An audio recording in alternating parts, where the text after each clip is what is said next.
Yay, peeps! How you all doing out there on the worldwide wobbly wonderful? Lyric Elle here with you for the full moon in Scorpio reading, hooray! So what does the full moon in Scorpio bring? It brings up deep feelings and desires.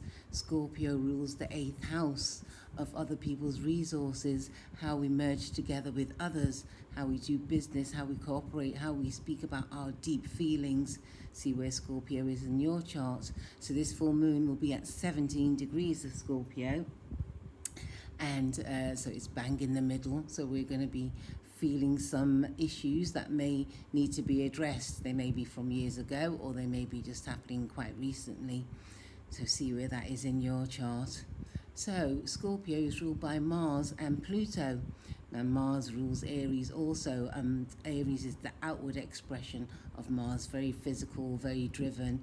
And the internal expression of Mars is with Scorpio, very quiet, very precise, decisive, uses that energy more on an internal level, more of an in-depth level. So they would learn to be a surgeon or a very skilled person, a highly skilled person. This is the best way to use the energy of Scorpio. So how's it been? So I'm still here in lovely Ghana on the lockdown, which is marvellous, and just an extended holiday, I guess. Just happened to come at this time.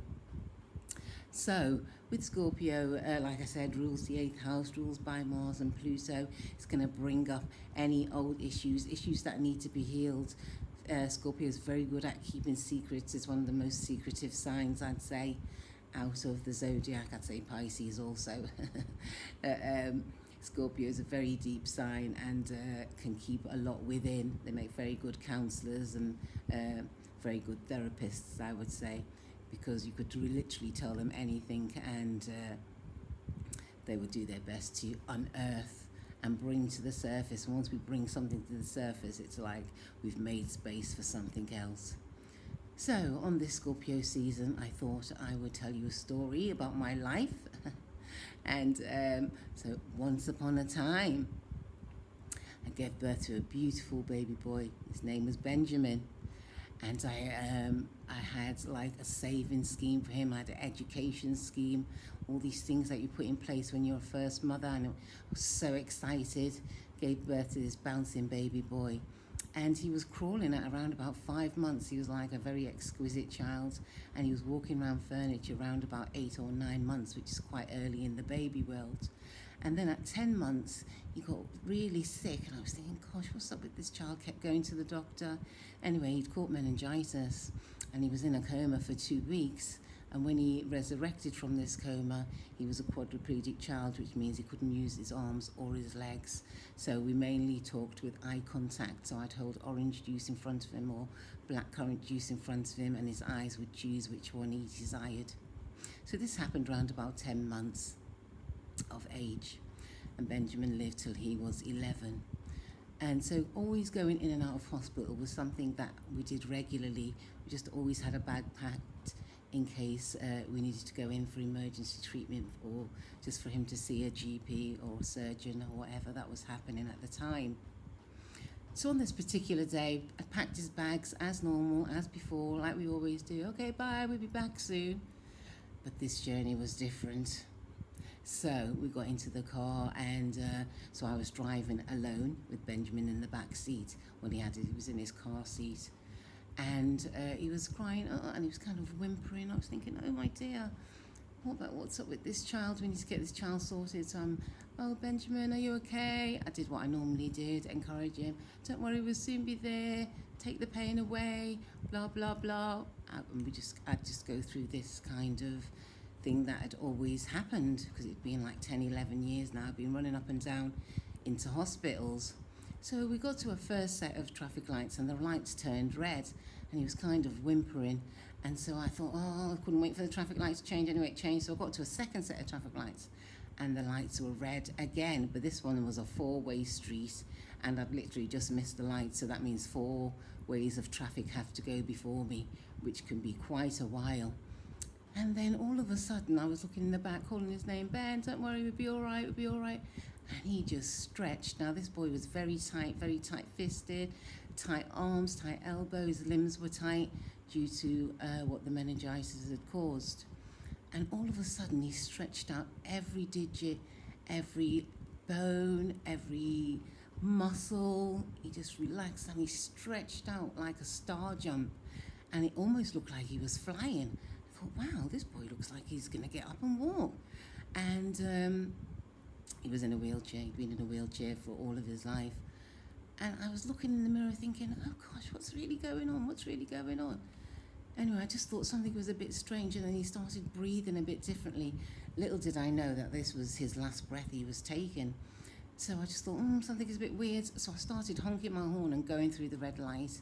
And then I went through a third red light, honking my horn, screeched into the A&E section, accident emergency of the hospital that knew him really well. And he'd not long had an operation on his chest about 2 months ago. He'd had several operations. He'd had both his hips done twice and had metal plates in there. And he'd had some metal wire put into the base of his spine to keep his spine straight so he could have a better seating position. He lived through a lot in those 11 years. And I have to say he's one of the best soldiers I've ever met in my life. Anyway, so I'm running into the A&E section saying, oh, I need help. Something's not quite right. Blah, blah, blah. Oh, we need the child's name. I gave them.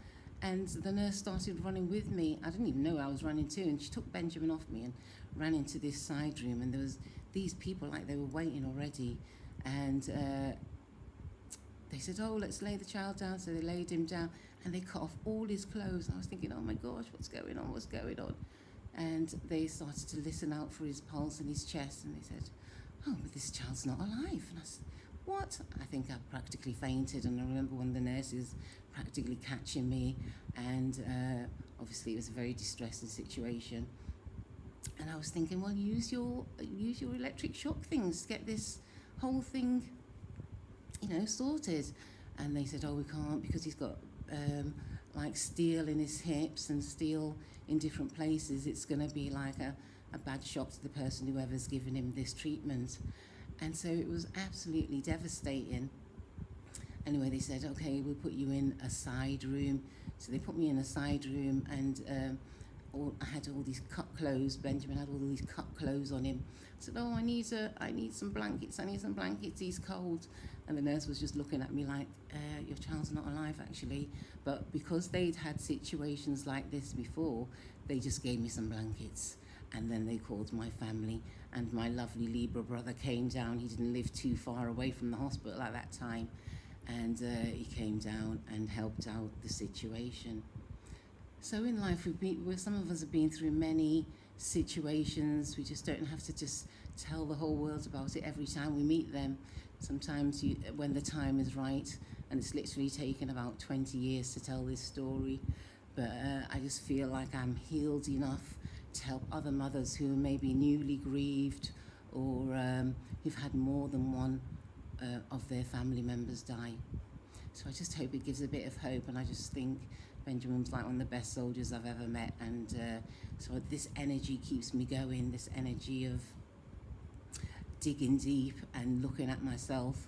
And also when I meet other people and they bring out a similar energy, or they bring out an energy where it's like, oh, poor you, oh, you'll never get over it, or it's like people want to keep you in a particular position, like a trap position, a position of grief the whole time. And as I've grown older, I've learned about this. And so sometimes when you get a vibe of people when you've met them, and you just think, okay, I don't think I want to dwell in that vibe with you. But Scorpio is very good at aiding you to release such pain or distress. So what happened to you once upon a time on this Scorpio full moon? What do you need to bring to light to lessen your load, to make you feel better, to help others as well at the same time? I'm sure there's something in your closet which you could let out. Okay, so I was looking at the Delise Lynn Oracle cards, and Sacred Traveler.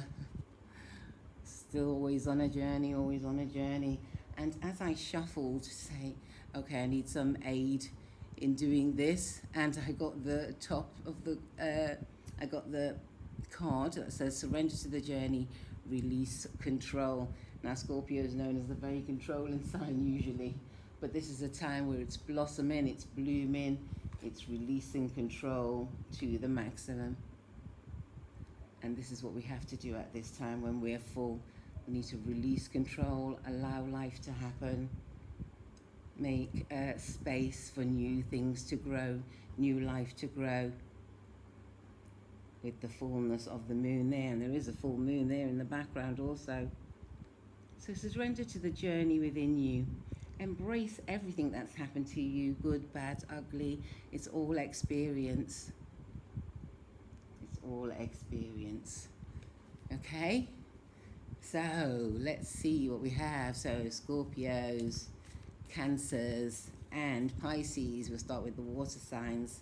Let's see what energy you have for this beautiful full moon in Scorpio, a time of releasing control. And it says discovering the truth. That's right, there's a big light shining out there. You stand in the light of truth. So this is for the water signs, Pisces, Scorpio, and Cancer. This will be a good aid for you in this next coming few days. Okay, and then we have, let's see, should we do the air signs, Gemini, Libra, and Aquarius? Let's see what cards we have for you.